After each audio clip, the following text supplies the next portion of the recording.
بسم اللہ الرحمن الرحیم۔ فرشتے کیا چیز ہے؟ What is the angel? فرشتے انسان کی طرح ایک مخلوق ہیں، لیکن وہ نور سے پیدا کیے گئے۔ نہ وہ مرد ہے نہ عورت ہے، نہ کچھ کھاتے ہیں نہ پیتے ہیں۔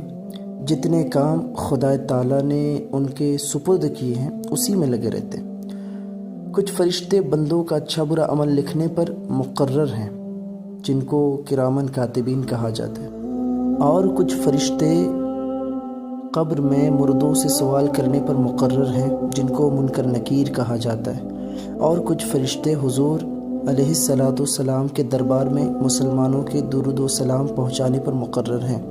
ان کے علاوہ اور بھی بہت سے کام ہیں جو فرشتے انجام دیتے رہتے ہیں۔ ان میں 4 فرشتے بہت مشہور ہیں۔ اول حضرت جبرائیل علیہ السلام، جو اللہ تعالیٰ کے احکام پیغمبروں تک پہنچاتے